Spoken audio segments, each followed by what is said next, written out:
Marta, a gente já te explicou, mas falando para todo mundo, a live de hoje é uma parte do movimento Juntos no Digital, que a Local Web criou, para ajudar empreendedores, profissionais, enfim, todo mundo que está passando por dificuldades agora nesse momento de Covid, e a gente quer apoiar para que essas pessoas consigam se reinventar, mudar um pouco, sabe, se repensar o modelo de negócio dela. Então tivemos uma série de temas relacionados a isso. E o de hoje a gente vai falar um pouco de futurismo, né? A gente vai tentar desmistificar algumas coisas e falar um pouco de futurismo, que é um tema que muita gente fala, pouca gente conhece, todo mundo acha que futurismo é o que assistia lá nos desenhos dos Jetsons e tem toda uma técnica por trás, tem todo um estudo, então a gente vai falar um pouco sobre isso. Então, mais uma vez, bom dia para quem está entrando agora. A live de hoje vai ser com a Marta Gabriel. Convidem seus amigos para participar. Então, lá embaixo no campo comentário, do lado tem uma interrogação, do lado, clicando na setinha, você manda para todos os seus amigos. E mais uma vez, curtam essa live também, porque daí vai ajudar a espalhar ela para bastante gente. Enfim, mandem coraçõezinhos que a gente gosta, né, Marta? Muito. Legal. Vamos começar, Marta? Vamos lá. Eu sei que você dispensa a apresentação, mas é sempre bom você falar um pouco do seu currículo para as pessoas que ainda não te conhecem, que eu acho que são poucos, mas para eles conhecerem um pouco mais. Não, sempre tem muita gente no mundo, né? A maioria não me conhece. É. Então é bom a gente falar rapidinho. Então, eu sou Marta Gabriel, eu trabalho com negócios, com digital, sou engenheira, né? Trabalho minha vida inteira nisso, já tenho 35 anos de formada, pós em arte, mestrado, doutorado na área de artes, tenho formação executiva pelo MIT, sou futurista pelo Institute for the Future, então é legal a gente falar com conhecimento da área, né? Então, uma das coisas que eu faço desde sempre, quem me conhece sabe disso, eu estudo muito, então é legal porque a gente fica analisando. Até a gente pode falar em algum momento dessa live, Luiz, sobre o pensamento crítico. Está muito ligado com isso de você ter coisas para fazer parâmetro, né? Sou autora de vários livros, vários best-sellers. O último é esse aqui, ó, deixa eu mostrar para o pessoal, para quem não me conhece, é o Você e os Robôs, que está vendendo para caramba, que acho que agora com o Covid-19 o povo quer entender o digital. E lança agora em julho o Marketing na Área Digital, segunda edição. Então, Olha só. Com coautoria com o Rafael Kiso, com o Fofo do Kiso também. Olha, que incrível, que incrível. Ele fez uma live aqui com a gente também. Eu sei, ele é 10 também, né? Ele é 10 e a gente está fazendo também algumas lives na comunidade Marketing na Área Digital. Então, pessoal, vem lá com a gente. Vem participar, bater papo. Muito E bom. pensar no futuro. Muito bom. Marta, vamos começar explicando um pouco o conceito de futurismo, né? Porque eu acho que realmente muitas pessoas têm uma ideia distorcida sobre o que é o futurismo. E você, enfim, é super especialista para falar sobre isso. Ótimo, Luiz. É isso que você está falando mesmo, né? A gente tem muita gente falando, muita gente acha que é achismo, adivinhação, imaginação, não tem nada disso. Futurismo é metodologia, a gente tem metodologias. O futurismo analisa 10 anos na frente, não mais do que isso, às vezes até menos, porque você não consegue ter cenários para mais do que isso. O que o futurismo faz não é adivinhação e nem previsão, porque você não consegue prever o futuro. Quem falar que prevê o futuro é impossível.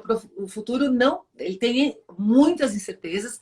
O que o futurismo faz é traçar cenários. E veja como é importante traçar os cenários, e a gente traça cenários com metodologia. Tem uma frase do William Gibson, que eu falo bastante em aula, em palestras, que é assim: o futuro já chegou, ele só não está igualmente distribuído. Então, os sinais do futuro já estão no presente. E é olhando para esses sinais que a gente consegue, com metodologias que olham para esses sinais, que a gente consegue analisar cenários. E quando a gente cria esses cenários, você pode direcionar suas ações. Então, você se torna muito mais capacitado para criar um futuro para você e para a humanidade melhor. E aí, eu vou dar um exemplo como é importante isso. Todo mundo que é um pouquinho mais velhinho que nem eu, passou pelo bug do milênio. E aí, quando eu falo do bug do milênio, não aconteceu nada, não é? A gente estava todo mundo desesperado, todo mundo falando disso. Eu vou para muito evento no exterior e eu lembro que o pessoal da área de tecnologia estava todo mundo falando disso. E não aconteceu nada. Por que não aconteceu nada? Porque foi previsto um cenário que, se não fosse feito nada e ninguém prestasse atenção, ia dar pau num monte de coisa, em Uhum. elevador, em sistemas.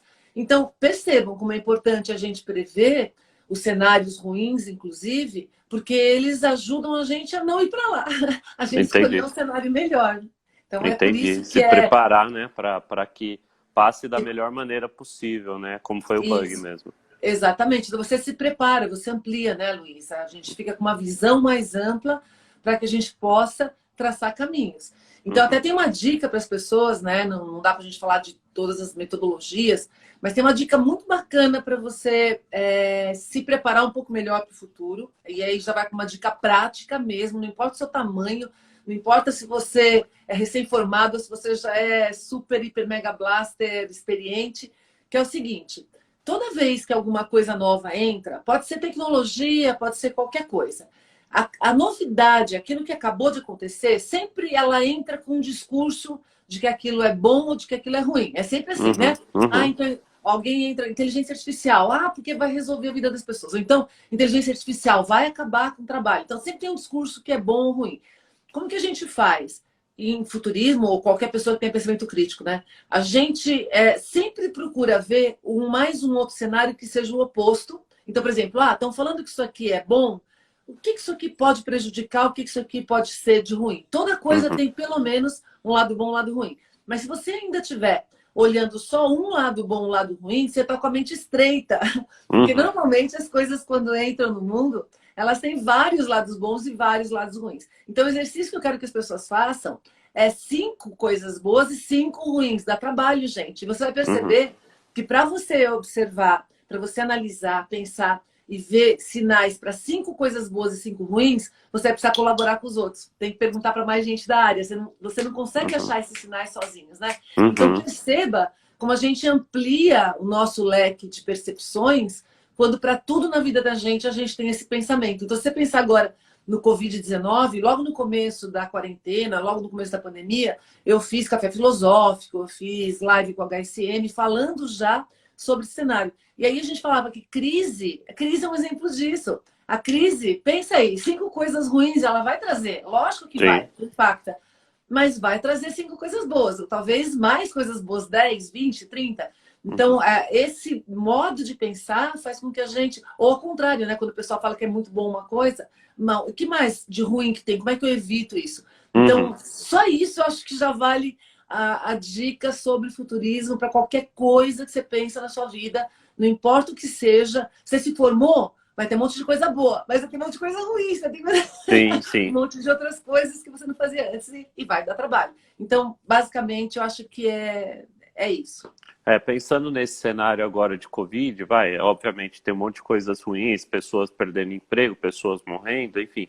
Mas tem um lado de uma transformação digital acelerada, das pessoas reinventarem seus negócios, delas saírem de uma zona de conforto, entre aspas, quem estava nessa zona de conforto, e buscar novas alternativas, que eventualmente pode trazer algumas coisas novas e diferentes, enfim, e talvez ele remodele totalmente o modelo de negócio e vire algo melhor, né?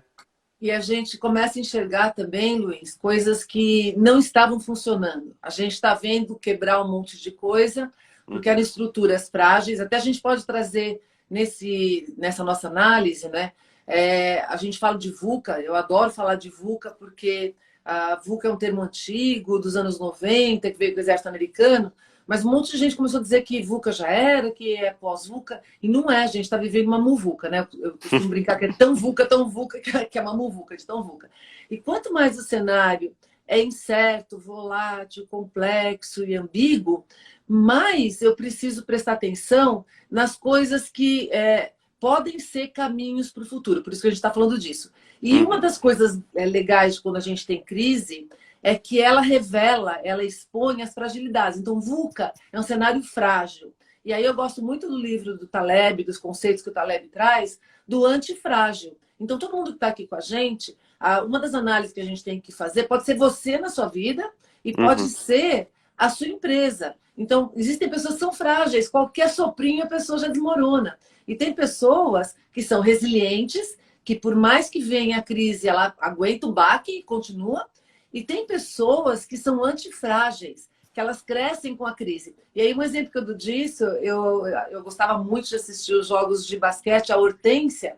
Eu lembro de ela falando, ela era a maior jogadora brasileira, uma das maiores jogadoras brasileiras, e ela falava assim, quando o adversário começa a me provocar, quando ele começa a me bater, quando ele começa a me trazer coisa ruim, eu cresço, eu fico, nasce uma força dentro de mim que me eleva. Então, nesse cenário que a gente está agora, o que acontece com a crise? A crise revela quem é frágil, quem é resiliente e quem é antifrágil. No caso de organizações, de empresas, a hashtag fica a dica aqui para todo mundo também. Você não consegue ser antifrágil se você não tiver tecnologia. E veja como isso está ligado com o nosso cenário. É a tecnologia que ajuda a gente a enxergar esses impactos e a reagir rapidamente, né? Então, tudo aquilo que a gente fala de agile tá vindo aí. Outra coisa que você falou, que eu acho que é bastante bacana, logo que começou também a pandemia, a gente viu um cenário de aceleração de futuros. Então, a gente está falando que o futurismo, você traça cenários, né? E aí é legal a gente trazer esse tema para cá, porque não foi tudo que acelerou. Teve futuros que foram descartados. Então, a gente acelerou, por exemplo, o home office, a gente acelerou a transformação digital em alguns graus, mas a gente criou vulnerabilidades na área de segurança, que são bastante importantes. Sim. Outra coisa que acontece, quando a gente pensa nos futuros que eram cenários que apontavam para a gente ter maior globalização, para a gente ter mais urbanização, as cidades crescerem, agora eles apontam ao contrário. Mais localização, fuga das cidades. Então, perceba que quando a gente tem algum cenário de crise, ela muda esses vetores de futuro. E a gente tem que repensar. E o que eu tenho falado para as pessoas para de discutir se é o novo normal, se não é o novo normal. Normal sempre teve um novo, porque normal é status quo, é aquilo que a gente combinou que é o jeito que a gente vive. O ser humano sem um normal, ele fica maluco. Se não tiver um normal, mesmo que o normal seja ruim, você acaba achando um padrão. Então, o que a gente está falando? Que o normal que tinha, por isso que eu não gosto do termo pós-normal também, né? Que o normal que tinha antes não vai voltar porque já mudou. Quem já está fazendo home office não vai querer voltar para a empresa, as empresas que já não estão gastando com espaços. Então, já mudou algumas coisas. Se vai mudar de mais ou de menos, é um processo dinâmico. A gente está vendo ainda as peças do tabuleiro se mexer. Então, a gente não sabe ainda como que vai ficar. Tá todo mundo todo dia eu posto alguma coisa de radar que todas as áreas de todas as empresas estão fazendo teste. O que é inovação, gente? Inovação é você ser ágil, é você experimentar, é você testar soluções para ver se aquilo tem realmente valor ou não para o público e mudar. É isso que a gente está falando. Então, são esses cenários que a gente vai rapidamente analisando. Como agora está tudo muito rápido, porque a gente está no cenário de crise, você tem que ser mais esperto, tem que prestar mais atenção, porque as oportunidades e as ameaças surgem mais rapidamente também. E um ponto que você falou que eu achei importante é a questão da tecnologia. A gente vê que as empresas que estavam mais preparadas, que já trabalhavam com metodologias ágeis, que já fizeram um processo de transformação digital bem estruturada, essas estão conseguindo passar pela crise de maneira menos impactante, vamos dizer assim, e algumas até crescendo. Tá? Exato, antifrágeis, né? Porque assim, sem tecnologia, você fica com as peças soltas, né? Então, o que a transformação digital, na realidade, faz? Ela junta os fluxos de forma rápida e dinâmica para que você possa se mexer rapidamente. É o ágil, né? De você poder muda o futuro, que é a questão do incerto. O que acontece? Quem não tem bem estruturado a transformação digital, quem está no começo do processo de transformação digital, trabalha com departamentos isolados, blocos isolados na empresa. Né? Você não tem essa fluidez de dados. E aí, quando vem qualquer ventinho, qualquer situação de incidente, né, que te atrapalhe, quebra. E se quebrar uma parte, todas as outras partes quebram também. Quem já estava fazendo transformação digital, e aí é legal a gente falar disso, porque transformação digital é você conectar tudo, você utilizar os dados de forma inteligente, é o DNA da organização que muda, né? Não é apenas um departamento ou outro. E eu brinco que antes, agora está mais claro isso, mas antes tinha um monte de empresa fazendo mudancinhas, coloca lá um chatbot numa área X, que é hiper mega blaster, tecnológico, top, não sei o quê, mas todo o resto continuava fazendo do jeito que fazia antes. Então, o que aconteceu com essa pandemia de coronavírus? Ela deu puxão de orelha em todo mundo e revelou as fragilidades, e quem não era frágil está indo bem. Você está conseguindo rapidamente. Ó, só no fato de você ter mentalidade digital, nem que você não tivesse terminado a transformação digital, a mentalidade digital já faz você ser mais ágil. Então, você já começou a achar solução no dia 1. Agora, quem ficou esperando uma semana, 10 dias, 20 dias, já perdeu o timing, né? Então, a agilidade faz parte do processo. E quem já era hiper mega blaster, que são poucas empresas, que eram assim, cresceram com a crise. Aliás, é legal a gente fazer uma diferença aqui. Tem algumas empresas que cresceram com a crise porque é oportunidade. Isso acontece em qualquer cenário. Toda crise traz oportunidade, ameaça. Eventualmente, você é o cara que está sendo alavancado pela crise, né? Agora, as antifrágeis, elas, independente do tipo de crise, elas crescem. Então, é muito mais amplo, né? Então, a gente viu agora algumas que decolaram. Até vou dar um exemplo. Netflix é bem digital, etc. Mas Netflix alavancou porque todo mundo ficou em casa. Então, foi uma oportunidade muito grande para você crescer nesse negócio. Que é diferente de quem teve o baque e aí reagiu para crescer. Então, tem empresas que já acharam modelos de negócios novos, começaram a se movimentar, normalmente as grandes, né? E as pequenas estão tentando se encontrar. Legal. Voltando para o tema futurismo, Marta, eu sei que você foi lá, você estudou bastante, enfim, você fez lá a certificação. O que mais de dica bacana que você acha que a gente pode dar, principalmente pensando nas empresas nesse cenário agora? O que você acha que dá para compartilhar? Bom, tem duas coisas. Uma, que são cenários que os institutos estão prevendo, que a gente pode falar disso um pouquinho mais no final, eu acho. E agora, o que a gente podia falar é de uma metodologia que eu dou, inclusive, nas minhas capacitações, que é da matriz de priorização. Porque qual é o grande problema que qualquer um de nós tem, na vida pessoal ou na empresa, né? É escolher qual é o próximo passo que eu vou dar dentro do cenário que se apresenta. Então, como funciona? E essa é uma metodologia de futurismo, para você saber qual é o caminho que você deve seguir. Então, no eixo horizontal, você coloca o esforço que você vai ter que ter para fazer a implementação de qualquer coisa. Então, imagina agora que seu negócio foi impactado, você tem que mudar para um novo negócio ou fazer modificações dentro do seu negócio. O que eu faço? Além de colocar... Eu estou vendo que tem empresas que estão colocando capacho com nanotecnologia para você limpar o pé, tem aqueles aparelhos que emitem ozônio. Agora acabei de falar, de postar um exemplo de carro que aumenta a temperatura. Então, o que você faz? Bom, eu vou tomar algumas medidas. Aí eu vejo qual esforço, pode ser financeiro, tempo, tudo que você precisa gastar para aquilo no eixo horizontal. E no vertical, qual é o impacto que aquilo tem? Então, tá bom, eu vou colocar álcool gel, qual é o impacto? Eu vou colocar um como é que chama? Um esterilizador de ozônio ou de ultravioleta ou de qualquer coisa. Quanto que custa e qual é o impacto que ele tem? Quando a gente monta essa matriz, isso pode ser para você instalar o Wi-Fi na sua casa, pode ser para você comprar um computador a mais. Quando você monta essa matriz, o que você começa a fazer? Você começa a escolher as coisas que têm maior impacto e menor custo. Então, você consegue determinar caminhos para o futuro estrategicamente baseado em metodologia e não só, sabe assim. Então, a gente coloca valor para isso.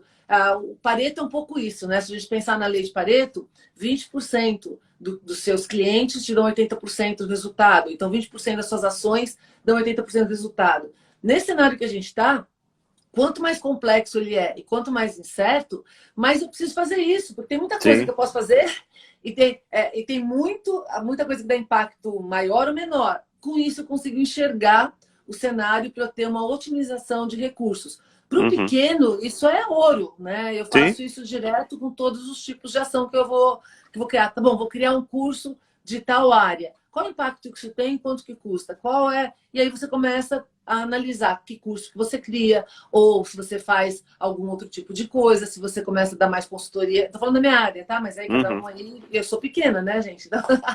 Então eu fico fazendo essa análise o tempo todo. O cenário muda os impactos. Então, a tecnologia que você falou. Tem coisa que, no passado, era muito caro, ou seja, o esforço era grande para eu fazer. tinha um impacto grande, mas o esforço era grande. Se Uhum. você está acompanhando a tecnologia, às vezes ela barateia e fica disponível. O que aconteceu? Aquilo que não era viável 2, 3 dias atrás passa a ser hiper viável e recomendado agora. Então, por isso Sim. que nesse cenário que é muito rápido e ágil, você tem que refazer essa matriz o tempo todo, né? Então, gente, outra coisa que é legal falar. Não tem receita de sucesso. Tipo assim, me fala o que eu faço. É. Cara, cada um de vocês aí tem um negócio diferente. Cada um de vocês tem que fazer a lição de casa de entender o negócio, analisar o negócio. Mesmo porque se você não entende o seu negócio, você não entende seu público, você não sabe direito o que está acontecendo, é muito difícil que seu negócio fique em pé mesmo. Agora, se você É. entende o negócio, já entendia antes, você vai conseguir enxergar no cenário atual para onde que você vai. Outra coisa que é legal também a gente falar, Luiz, para o pessoal, todo mundo que está aí, que é a lição que a gente tem ao longo da história para as pessoas que abraçaram os cenários futuros. E a gente fala muito isso quando a gente fala de transformação digital. É o desapego. Desapega, fofo. Você pode ter um produto que foi um sucesso, maravilhoso, todo mundo adorava até o dia último antes da quarentena. E esse É. produto talvez não volte, ou talvez tem que ter essa mentalidade de desapego. A mesma coisa acontece com relação de preço. Gente, preço, para quem trabalha com marketing, ele é alinhado, não é só os custos que você tem, que mudou tudo agora, mas ele também está relacionado com o valor que você entrega. Então, se Uhum. uma coisa mudou de valor, se ela mudou o quanto que as pessoas querem ou não querem aquilo, ela muda preço, ela vai ter que se adequar. E tem coisa que aumentou o preço, porque aumentou o valor Sim. para quem tá pegando. Então, se você não parar para fazer essa análise extremamente simples, mas é profunda. Outro dia eu coloquei uma frase tipo simples assim. E aí as pessoas vindo, era bom que fosse simples. Gente, simples não é fácil, tá? Hashtag fica a Sim. dica, deixa eu esclarecer aqui. Sim. O Sim. pessoal fala, quando você fala simples assim, significa é esse o caminho. Mas fazer o simples, às vezes é muito difícil. Lembra, Luiz, das palestras que eu dava de marketing de busca? Sim. Sim. Isso há uns 10 anos atrás, quando eu lancei o livro de marketing de busca. E eu falava isso. Gente, marketing de busca é disciplina. Como é o marketing da maneira geral, é disciplina. Então, é simples, mas é difícil. Por quê? Porque é muito trabalhoso, não é É. fácil. Tem que Tudo que é implementar. simples, exatamente, tudo que é simples é difícil, né? Então, tem que parar, tem que fazer essa análise. Outra coisa, acompanhe os institutos que fazem análise de futuro, gente. Esses caras usam metodologia.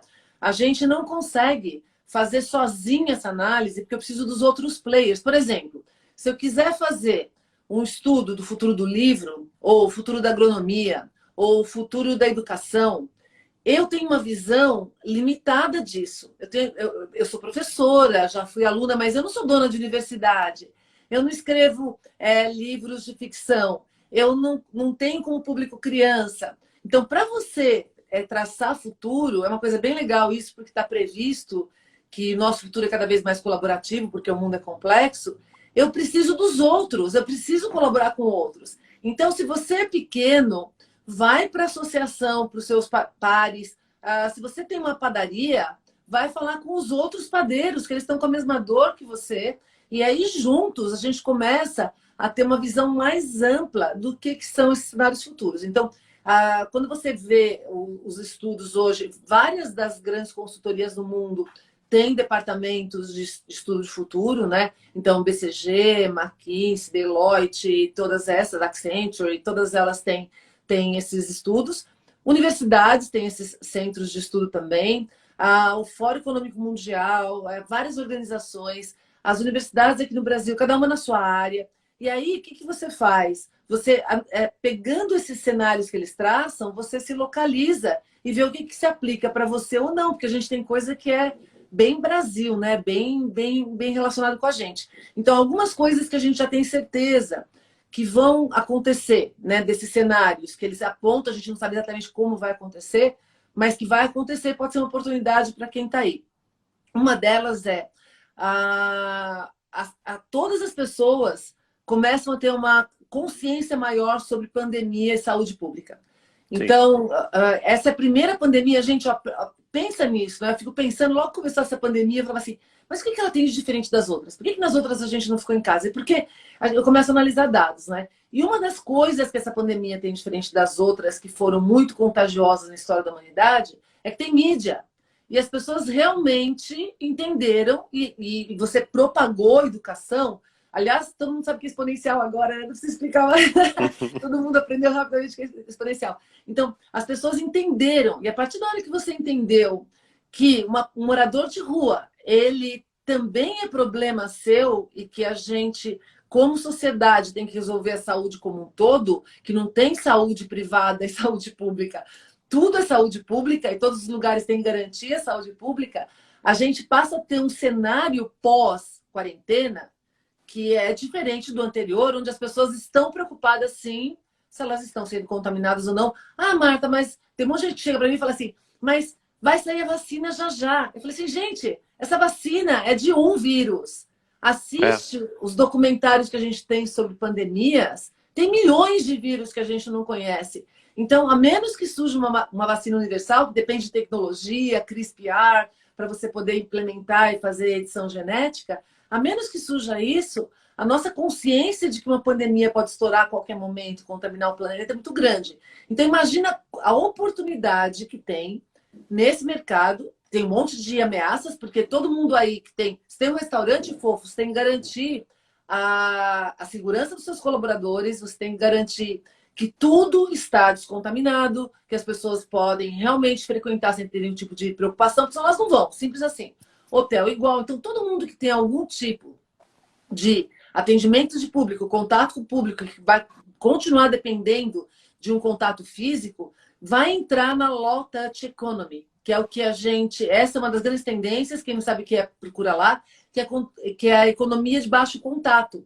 Quem muito rapidamente percebeu isso, e pequenininhos que perceberam isso, que entraram em crise, que perderam emprego, já começaram a fazer máscaras. E porque todo mundo começou a precisar de máscara, mercado que não existia quase, e de repente ele surgiu assim, e agora está indo além. Percebam como você começa a ampliar o produto. Quando você entende de marketing, você entende de futuro, tem gente que quer uma máscara mais bonita, tem gente que, né, quer uma máscara, começaram a surgir as máscaras com logo. Então, isso de você ter uma economia com menor contato, em tudo quanto é dimensão, vai ter residual. A gente pode até diminuir um pouco aquilo que a gente fala que é a síndrome do cachorro morto na estrada, né? Eu não sei se vocês conhecem isso, que é bem legal. É bem legal, porque todo ser humano é assim. Quando você passa na estrada e você vê um cachorro atropelado ou um acidente, você diminui a velocidade. E aí você fica preocupado que aquela estrada é perigosa. E você continua preocupado por 10 minutos. Aí você acelera de novo e esquece o problema. Então, normalmente, depois que passa qualquer problema mais grave na vida da gente, a gente volta para um modo um pouquinho mais relaxado. Só que ele sempre tem residual da transformação que o problema causou na gente. Aquilo não sai da cabeça da gente. Então, a gente sabe que essa é uma das oportunidades que vão surgir, é uma ameaça para os negócios. Até se você pensar, negócios que estão indo super bem, o Brasil no agro, assim, comida é uma das áreas que cresceu pra caramba, né? O agro teve áreas que perdeu, que é a área de têxtil, couros, isso o pessoal não está consumindo, mas cresceu bastante a parte de comida. Mas tem um monte de coisas que eles têm que se reinventar para garantir a higiene na hora de você fazer manipulação dos produtos, a segurança dos trabalhadores. Gente, se alguém fica doente, mais gente fica doente na cadeia, você simplesmente não consegue produzir. Então percebam que isso é uma das coisas que a gente sabe que com certeza a gente vai ter, que é a consciência de saúde pública. E aí eu vou dar alguns exemplos. O bom de a gente estar mais velhinha é que eu passei por várias crises. Por exemplo, o 11 de setembro, né? No 11 de setembro, eu fiz, de 2001, eu tinha uma palestra nos Estados Unidos no dia 2 de outubro de 2001. Aí eu lembro que até meu marido, minha família inteira falando, você não vai, porque não sei o que, papapá. Eu falei assim, eu vou, gente, já aconteceu a crise, eu tenho um compromisso, eu vou. E aí eu lembro que a partir daí, os aeroportos começaram a aparecer filmes de ficção, porque todo mundo ficava falando, não deixa sua mala em tal lugar, tem que fazer. E começou a virar aquele inferno para você viajar que durou até agora, e vai piorar, né? Durou até agora. Então perceba que foi um atentado que ele mudou totalmente o modo como a gente viaja e teve residual. Quando teve crise de água aqui em São Paulo, todo mundo aprendeu que a água é valioso, teve residual. Quando teve crise de energia 10 anos atrás, teve residual. Então a gente vai chegar no cenário agora que essa é uma dimensão que é certeza que vai acontecer e já está acontecendo. Está todo mundo se adequando para isso, né? E aí vai trazer ameaças para o monte. Ó, um dos negócios, vocês devem ter acompanhado, a fogo de chão. Para quem é churrascaria, é uma ameaça gigante, gente. Porque a churrascaria, como é que você faz? Tem que ser... O rodízio, né? Ele acontece ali, no tempo real, etc. É um super desafio para ser enfrentado, resolvido. E no final do dia... tem negócios que vão desaparecer. Eles não têm mais solução no cenário que a gente está emergindo. Né? É verdade, é verdade. Acho que o ponto importante é realmente cada um avaliar dentro do seu cenário, fazer esse exercício de avaliar possíveis ameaças, possíveis oportunidades, enfim, avaliar também o grau de dificuldade de implementação, enfim, o impacto. Acho que são dicas muito bacanas que você deu, né? Aí você Posso falando do... coisa? Nossa, você deve, Marta. Você tá aqui... Eu tô só de ouvinte também. Eu tô igual ao público aqui, eu quero ouvir. Não, mas sabe por quê? Tem coisas que a gente já faz há um tempão e eu não sei por que a gente não faz quando precisa fazer, que é SWOT, né? Então, se você pegar agora no momento que a gente está, você pode estar tendo uma fraqueza. Você tinha uma força que você explorava, né? Você tinha outras fraquezas, mas você tem outras forças. Então, eventualmente, uma coisa que era uma força e agora não é mais, você tem outras, todos nós temos. E aí, fazer um SWOT bem sincero, bem, né, honesto, sem ficar deprimido, faz o SWOT ali, sem analisa. Apego, né? Às vezes, sem apego. Às vezes você faz SWOT e só quer colocar os pontos fortes, né? Então... Para alimentar seu ego, né? A gente tem viés cognitivo. Gente, ó, a gente olhar o lado ruim, que foi a primeira coisa que eu falei aqui quando a gente começou a falar de futurismo, né? De desmistificar o futurismo. É você enxergar sempre o lado ruim também. E dói. E você vê que as pessoas que fazem isso ao longo da vida, instintivamente, elas estão traçando cenários futuros. E são pessoas mais resilientes, que têm resultado melhor. Então, se você está lá atrás e você percebe que você não canta bem ou que você tem alguma outra coisa que você não faz tão bem, não é que você vai desistir daquilo, mas você sabe que você vai ter que ter outros recursos para que aquilo aconteça. Perceba que quando você traça cenários para você mesmo, em função das suas fraquezas, os sinais que você mesmo tem, e olha, tem uma frase que eu amo, que eu não lembro de quem que é, tá? Não é minha, gente, mas eu amo, tá? Então, só a reflexão aqui que é minha. Que as pessoas, elas acabam perdendo mais na vida, não porque elas conhecem as fraquezas, porque elas não conhecem as forças. A gente não faz uma análise das forças que a gente tem. E aí a gente acaba não desenvolvendo aquilo. Quer ver um exemplo disso? Com a transformação digital, tinha muita empresa que o negócio final dela não está funcionando mais, porque não tem mais necessidade, está substituindo por máquina atendendo, por exemplo. Mas os caras tinham dados pra caramba. Você está sentado numa mina de ouro, que é uma super coisa, assim, que dá para atender super bem o cliente. Então, de novo, né? Revisitar o SWOT para poder fazer as análises. Então, SWOT, matriz de prioridade, tudo isso ajuda a gente a traçar cenários futuros para que a gente possa escolher o melhor caminho. E aí você ia perguntar uma coisa. Muito bom. Eu ia perguntar, que a gente está vendo lá você falou que tudo deixa resíduos, né? Então, a gente está vendo lá em alguns países, até em Paris, a gente viu agora algumas imagens, enfim, que o pessoal já está voltando à normalidade, muita gente já sem máscara. O que você acha que isso tem a ver com aquela síndrome que você falou do cachorro atropelado, né, cachorro na estrada, né? Como que é? Eu acho que tem duas coisas. A minha percepção, né, porque a gente não tem nada para comprovar isso, uma é do cachorro atropelado, a outra as pessoas sabem que esse vírus não é mortal para todo mundo, né? Ele tem uma taxa de mortalidade baixa. Aliás, é um vírus burro. Aliás, é um vírus burro, não. Matar é uma burrice do vírus, porque se os vírus não matassem as pessoas, eles propagariam eternamente, que é o vírus da gripe. O vírus da gripe é o coronavírus mais inteligente, porque ele vai, passa de pessoa para pessoa, continua vivo e ele dificilmente mata alguém, os tradicionais, né? Esse mata. Quanto mais letal um vírus pior é a sobrevida dele, porque a pessoa fica ruim, morre e não contamina. Então, o que acontece? As pessoas sabem que a taxa de mortalidade desse vírus é pequena. E tem um fator no humano, você sabe que eu tenho os cursos de neurociência aplicada. O ser humano, a gente precisa do social, gente. A gente aprendeu no nosso cérebro reptiliano, ao longo da história da humanidade, a gente é configurado para ficar junto. Por quê? Porque lá atrás, né, na época do Homem da Caverna, se você ficasse sozinho, você morria. Se você ficasse junto, a chance da espécie sobreviver é maior. Então, a gente é configurado com hormônios. Sabe por que você fica feliz quando você está com amigos? Porque você foi configurado para isso. Você não tem escolha, fofo. É o seu organismo que está colocando aquilo. Por que a mãe protege o filho? Veja como é a espécie se perpetuando. A mãe dá vida pelo filho, porque ela, quando o filho nasce, ela é cheia de hormônios de proteção e faz com que o filho, que é a continuação da espécie, seja mais importante do que a vida dela. Então, o que a gente está vivendo no cenário agora? Primeiro que a gente está no Brasil e em vários países, quarentena devia ser 40, a gente está 80, né? 90 dias totalmente isolado. E a gente precisa desse contato para a gente ser feliz. Quando você faz a conta de que esse vírus não é tão mortal assim, tanto que tem um monte de gente se candidatando para ser trial de vacina, né? Até brinquei outro dia com meu marido e falei assim, eu seria trial de vacina, não tenho problema nenhum com isso.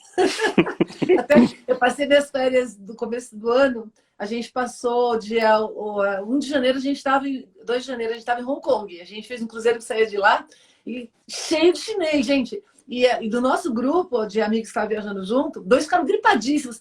A gente tem quase certeza que a gente, né, foi o coronavírus. Mas por que a gente não se importa? A gente quer estar. Porque é um vírus com pouca letalidade. Então, o que vai acontecer?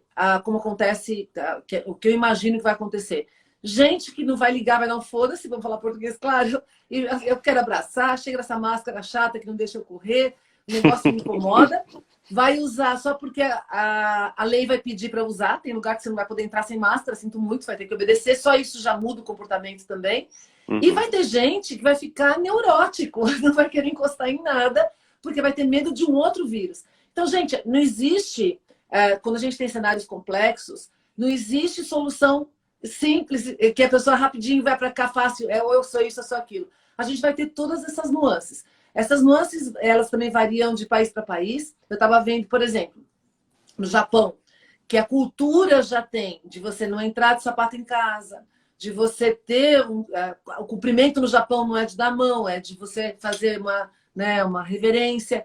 Então, dependendo da cultura, isso é mais impactante, menos impactante. Agora, quem está acostumado a abraçar, beijar... Gente, eu tô louca para abraçar. Eu ia em eventos de 1000 pessoas, eu abraçava, tirava selfie, fazia foto, e não sei mais o quê. E aí você fica isolado. Então, eu acho que a gente vai ter um misto de tudo isso. E eu estava estudando, aí de novo, né, a gente voltando para futurismo, eu estava estudando algumas epidemias do passado. E teve epidemias que depois que abriu a quarentena, que o pessoal liberou, então isso de baixar a curva, etc., já a quarentena serve para isso, né? A hora que liberou, as pessoas começam de novo a ficar todas juntas porque elas estão com saudade, etc. E tal, a curva sobe de novo, porque contamina outra vez. Então, a gente deve ter um cenário surgindo misto de uma coisa e de outra. Uma dica que eu posso dar para as pessoas também sabendo que o comportamento humano é isso, que a gente tem a parte biológica que leva a gente para o social e para a experiência. E a gente vai ter a parte de leis que regulam para a gente ter segurança sanitária. Pensa, qual é a melhor experiência que você pode dar? Isso é inovação, gente. A gente vive a era da experiência no marketing. Então, o que eu posso fazer para transformar a experiência da pessoa junto com a minha marca, o meu produto? Eu falei de padaria, da minha padaria, ou se eu sou cabeleireiro. O que eu posso fazer para a experiência ser legal nesse cenário que está tolhendo várias liberdades? Porque na hora que você coloca uma máscara, tolheu uma liberdade sua. Na hora que você é obrigado a usar uma luva, na hora que você já não pode mais entrar num lugar que tem mais gente. Então, a gente está num cenário que a gente está sendo tolhido. O que você pode fazer para dar uma sensação de liberdade, dar uma sensação de acolhimento dentro desse cenário de distanciamento? Aí tem soluções. Muitas pessoas da parte de startup, quem é de startup aqui sabe disso, fala follow the money, follow the money. E eu falo follow the problems, follow the problems. É aí que está o money. Veja quais são os problemas que estão surgindo com as pessoas agora. E o que eu estou sentindo, as pessoas estão loucas para uma experiência bacana. Na hora que acabar a quarentena, o povo quer festa junina, gente. Não é a mesma coisa. Eu tenho dado algumas aulas no digital. a experiência não é a mesma. Então, também isso é uma outra coisa para a gente considerar agora, porque também, se você ficar só analisando o futuro do seu negócio pelo cenário da quarentena, isso é distorcido. Lembra que eu falei Sim. de tudo bom, ruim? Por quê? A gente está totalmente isolado e 100% online. E o online ainda não é totalmente eficiente para atender todas as dimensões das necessidades humanas. Então, a necessidade pós-quarentena é você ter um equilíbrio nisso. E as experiências físicas de toque, de cheiro, de fazer todo o restante, elas estão latentes, a gente está querendo, de qualquer maneira, pôr isso para fora. Uma outra coisa que é legal a gente falar aqui, Luiz, é que às vezes eu vejo, até fora do Brasil, né? Veja quem é que está falando daquilo, das tendências, né? Outro dia eu vi um cara falando que as pessoas agora só vão querer trabalhar de casa e colocou uma pessoa, aí eu mostrava vídeos de uma pessoa deitada na cama com o computador no colo. Me fala aí, quem aí quer trabalhar de casa 8 horas por dia, sentado dessa maneira torta? Ninguém quer. Você quer um misto disso. Então, o que a gente quer na realidade, que a gente já quis, a gente já fala isso há um tempão, né? Desde que começou o digital. Quando o digital for melhor, eu quero o digital. Tem hora que eu posso ficar em casa. Tem uma reunião que não precisaria... A gente falava isso, né? Uma reunião que não precisaria ser uma reunião, podia ser um e-mail. E uma live que podia ser um stories. Às vezes você não conta nada. Livro que podia ser um artigo, não precisava ser inteiro. Então, às vezes, o digital ele realmente resolve muita coisa. Mas muitas outras coisas não. O que a gente vai buscar? Qual é a melhor coisa naquele cenário que a gente está? Para trabalhar. Tem hora que você vai ter... Eu brinco que o pessoal começou a fazer online agora, né? Mas eu já faço reunião. Quem é cliente meu sabe que eu sempre fazia call de casa. Eu faço pouca reunião presencial. Mas depois de 2, 3 calls que você já alinhou tudo, você não perdeu tempo de ir e voltar, já cada um fez a sua lição de casa, tem os call to action. Na terceira, às vezes é melhor sentar numa mesa. Eu sinto muita falta disso, para as equipes com as quais eu já trabalho. Às vezes, meia hora junto, realmente junto, sentado ali na posição, que a gente não tem como fazer isso ainda no digital, você resolve muito mais, e no digital isso acaba dando uma live não, desculpa, uma call de 1 hora, 1 hora e meia. Então, de novo, a gente não vai querer ficar lá que nem o cara tá falando. E aí eu lembro lá atrás, quando começaram a surgir os notebooks, aquelas propagandas de... banco fazia isso, né? De você na praia com notebook. Fala aí, quem quer ir pra praia com notebook, gente? Eu olhava aquilo e falava assim, ou o cara escalando uma montanha lá não sei aonde, e aí o cara com notebook, ele senta... Eu falo assim, você não quer isso lá. Você quer um lugar adequado, né? Para a situação adequada. Isso, exato. Vai ser... Talvez tenha um ou outro, mas o normal não é isso. Então, a gente pensar o que as análises de cenários fazem é tirar essas coisas que não são lógicas, né? Eu lembro quando o Google Glass surgiu, e aí tem artigos, vocês podem ver que o pessoal me entrevistava na época, e eu falava, não vai pegar. Não vai pegar, porque a gente, na cultura, não tem o hábito de colocar uma coisa na cara o tempo todo. Para ambientes específicos, sim, mas para a cultura, não. Então, para você poder fazer análise de cenários futuros, você tem que conhecer muito bem o presente. Ok? Hashtag fica a dica. O futuro começou aqui. A gente faz o futuro no presente. E ele já está inserido aqui em vários sinais. Qual é a nossa função? É enxergar esses sinais. Aí a gente consegue traçar esses cenários com a ajuda dos pares. Ô Marta, teve uma pergunta bacana que a P. Bassani mandou, não é nem essa que está aparecendo na tela, é uma outra, que ela falou que há muito tempo se fala de digitalizar as escolas, de fazer aulas remotas, enfim, um monte de gente estuda sobre isso, fala da importância, mas só agora que isso está acontecendo de fato por um motivo que ninguém planejou, né? Assim como as escolas, tem vários outros cenários que todo mundo fala da importância, enfim, que vai acontecer, que é uma tendência, mas não anda, não vai. E daí precisa, de repente, de alguma coisa grande assim para mudar essa rota. No futurismo, como que é isso? Como que isso se explica? Então, a gente analisa, lembra que foi dos sinais?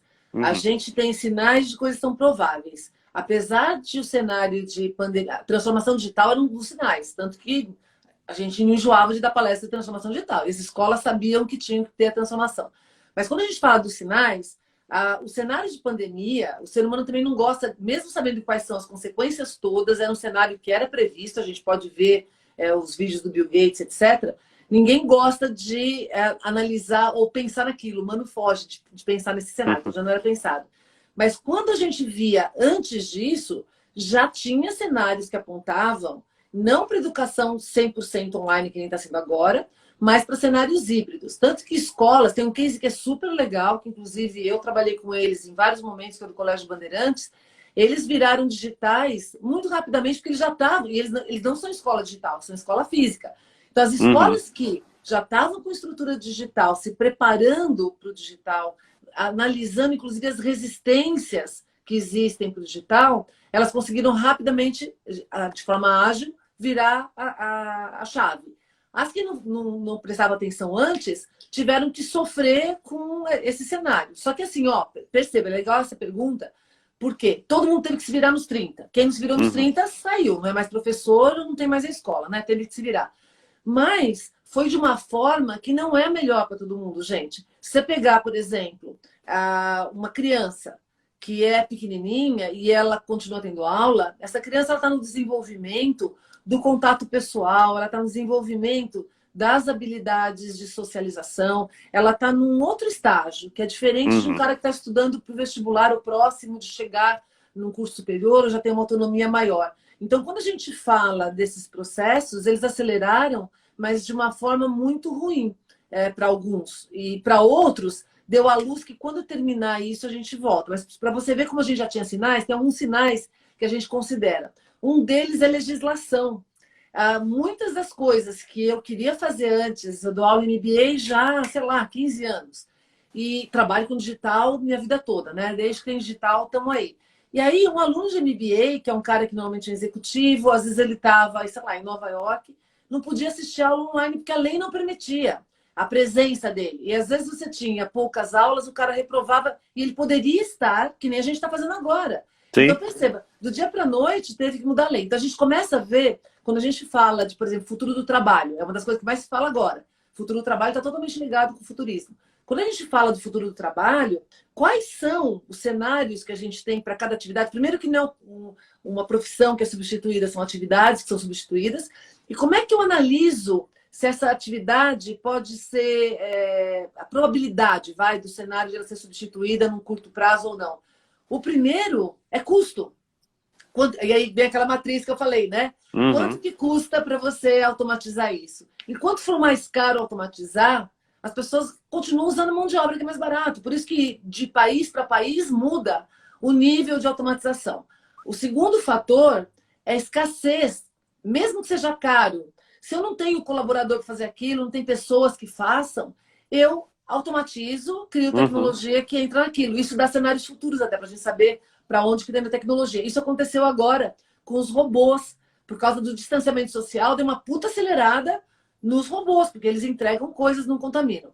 A terceira coisa é quando a gente é a parte das leis e social. Então, por exemplo, pode ser barato ou pode ser escasso, pode ser o que for. Se a lei não deixa, eu não consigo ir. Ou se as pessoas não aceitam, eu também não consigo ir. Então, são três fatores e tem mais um, que é algum efeito colateral melhor. Por exemplo, pode ser que seja barato e continuar mantendo seres humanos para fazer uma determinada atividade. Mas se eu automatizar, apesar de ser um pouco mais caro, eu tenho precisão melhor. E aí eu economizo, então eu tenho dimensões distintas. Então percebam que a gente tem vários sinais aqui que vão dando direcionamento para lá. Outra coisa que a gente faz como método de futurismo é a gente olhar para o passado. Então, um pouquinho do que eu falei aqui agora, a gente já teve situações de crise, teve residual. A gente já teve isso, teve residual. Então, quando a gente começa a analisar como que uma tecnologia, uma crise ou alguma coisa impactou no passado, a gente vê os desdobramentos considerando que é diferente, obviamente diferente. Então, isso também te dá uma luz, porque você começa a ver o que tinha de igual, o que não tinha de igual, e o que foi, e caminho de evolução. Como é que a gente viu que a gente estava acelerando? Porque quem está olhando para o passado está vendo as ondas de inovação, que elas têm ciclos, né? A cada 25, 50 anos as coisas mudam. Como que acontece pós, por exemplo, de 1950 para cá, tem 1 milhão de coisas que mudou. Aceleração de... Por quê? Teve uma guerra. A Grande Guerra de 1945, ela, 39 e 45, quando acabou a guerra, tudo que foi desenvolvido para você conseguir estar no estado de crise, de guerra, sobreviver, não é só vencer a guerra, sobreviver, muita coisa foi inventada naquela época por causa disso. Tudo isso, a hora que a guerra acabou, dá uma alavancagem. Então a gente aprendeu isso, que Uhum. pós-crise tem isso. Outra coisa, o que acontece em cenários de guerra? Antes de guerra, as pessoas trabalham, que é a mesma coisa agora, antes de crise, cada um trabalha no seu cantinho, é individualista, cada país trabalha com seu cientista, cada um escondendo leite ali. Quando entra em situação de crise, você precisa colaborar com os cientistas dos outros países, que é o que está acontecendo agora. As Sim. universidades colaborando. E aí, o que você faz? Você dá um bust, né? Você dá um boom nos processos de inovação. Então, olhar para o passado também é um bom indicador. Não é que o passado vai se repetir, não é que o passado continua no futuro, mas ele dá bastante indícios também para a gente ver. Tanto que quando acontece qualquer coisa nova, que nem foi da pandemia, eu fui correndo olhar as pandemias passadas, para eu ver como é que foram nas passadas, o que aconteceu. E é até legal porque a gente começa a ver imagens. Gente, tem imagens da gripe espanhola no início do século passado, das mulheres com aqueles vestidos longos que elas usavam, de máscara. De máscara durante... eu vou postar. Depois que acabar aqui, eu vou postar. Aí o pessoal vê. É interessante, você começa a ver as similaridades no comportamento, como que no fim a gente repete, porque o ser humano na parte mais básica tem as mesmas necessidades ao longo da história, né? Então a gente vai de novo resgatar isso, tendo que adequar para a situação, para o cenário tecnológico que a gente está. Eu acho que assim, aplicando todas essas técnicas que você colocou aí, que eu acho que algumas são bem simples de se aplicar, enfim, dá para fazer hoje quando acabar a live aí, e depois conseguir enxergar um pouco, com um pouco mais de clareza para onde as coisas vão caminhar, vai chegar um momento que cada um vai ver o que é aplicável ou não, o que vai dar mais certo ou não, enfim, se é o momento de remodelar todo o negócio dele, enfim, o que pode tirar de coisa boa disso, tá? Obviamente tem muitas coisas ruins, mas dá para tirar coisa boa também. Então, na crise de 2015, né, que teve uma crise grande aqui também, acelerou muito o empreendedorismo aqui no Brasil, né? Muitas pessoas perdendo emprego, enfim, acelerou o empreendedorismo e muitas dessas hoje estão com negócios altamente rentáveis, enfim. Acho que dá para fazer o mesmo exercício, né? O mesmo. A bolha da internet, no ano 2000, ela acelerou um monte de empresas digitais, inclusive, porque tirou o dinheiro que estava fácil e fez provar conceito. Vai para frente quem está nesse contexto. E aí, uma das coisas que você falou agora, Luiz, que é legal de deixar claro para as pessoas, todo mundo que trabalha com futurismo, lembra, é período curto, e a gente não fala que a gente está pensando no futuro ou fazendo previsão. A gente está criando o futuro, porque o futuro já está aqui no presente, e a partir da hora que você traça cenários, você consegue escolher o melhor para você. Então, a gente cria um futuro conforme a gente vai juntos, né? Por meio desses cenários, né? Juntos no digital, juntos. É isso aí. Esse ponto é bem importante, né? Que acho que é o principal ponto que todo mundo acredita. Mas o que é o futurismo? E é você ajudar a desenhar o futurismo, né? Desenhar cenários para você criar o melhor futuro para você. E aí tem aquilo que você está falando também, né? De como tem muitos cenários possíveis e cada área... Gente, ó, por que é legal a gente ter metodologias de futurismo? Porque os grandes institutos, eles fazem análise para grandes áreas. Para, por exemplo, o futuro do clima, futuro da educação, futuro de áreas enormes. Só que tem hora que eu tenho que entender o futuro da educação aqui em São Paulo. Ou então eu tenho que entender o futuro do agro em Mato Grosso. Não é o futuro do agro no mundo, porque o cenário é diferente. Então, quando você domina essas técnicas, quando você faz esse exercício com seus pares, você pode fazer análise de futuro, a metodologia, ela revela esses cenários. E aí você consegue localizar para o seu cenário específico. Por isso que é tão importante e por isso que é tão bacana, né? Você cria cenários e você cria futuros, que é o mais importante.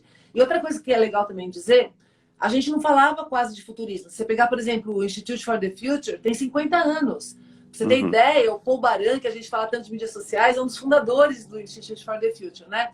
Esses caras estão aí já desde lá. E eles têm ajudado, não só eles, mas os outros institutos também, a análise de vários cenários e caminhos do mundo. Só que se a gente for pensar né, por que agora começa a ser muito mais importante, é porque agora o mundo é mais incerto. Lembra que eu falei de VUCA no começo? Uhum. Então, quanto mais incerto o mundo fica, se você pegar nos anos 60 do século passado, a incerteza era baixa, era bem menor. Se você pegar a incerteza agora, ela é altíssima. Então, quanto maior o grau de incerteza, mais a gente tem que traçar cenários. Senão a gente fica perdido, a gente não consegue enxergar e navegar na complexidade. Por isso que passou a ser uma disciplina extremamente importante, tem que ser séria, não é achismo, e começa a ser cada vez mais valorizada para negócios, carreira, vida pessoal, governos, instituições, etc. Se eu tivesse planejado melhor o futuro, eu teria tirado o interfone meu aqui do gancho antes de começar a live, para ele não tocar agora. Eu deveria ter traçado esse cenário, né? Desculpa aí, gente. Eu tracei. Você traçou? Eu tracei. A minha cachorrinha, ela late quando toca o interfone. Eu tô aqui de casa há 80 dias, o interfone tocou, sei lá, 2 vezes. Hoje ele fez questão de... Desculpa aí, gente. Estamos juntos. A gente está no tempo real. Estamos provando que a gente está no tempo real, Luiz. Bom, de qualquer forma, a gente está chegando ao fim. Eu queria primeiro dar 2 dicas bacanas, tá? Assim como essa live da Marta foi super especial, a gente tem 2 outras mega especiais também que a Marta conhece. A próxima é com o Rafael Martins, do Share, que a Marta conhece. Enfim, a gente vai falar um pouco sobre o que precisa pensar antes de vender online. E depois a gente vai fazer uma outra também com o amigo da Marta, o Ednei, o Internei, que muita gente conhece também, de cultura digital, soft skills e negócios e tecnologia. Então, acompanhe, a gente tem um monte de conteúdo bacana lá no Juntos no Digital, tá? Eu tô lá também. Tem um vídeo da Marta. Lá sobre criatividade. Tem bastante conteúdo legal, tem vídeos, tem artigos, tem mentoria também. A gente está dando mentoria, Marta. Então é só entrar lá, marcar um horário com algum especialista. E, obviamente, a LocalWeb criou esse movimento para ajudar quem está precisando, enfim, para ajudar a mudar um pouco o cenário, enfim, tirar as pessoas dessa situação difícil. E a gente acha que uma forma de fazer isso é através de conteúdo e capacitação. Então, entrem lá, é juntosnodigital.com.br, tem bastante coisa bacana lá. Sigam a Marta, para quem ainda não segue a Marta, sigam a Marta, que tem um monte de conteúdo legal. A Marta é incrível, enfim, tem um monte de palestras bacanas. E, Marta, quero te agradecer demais, assim, o papo foi incrível.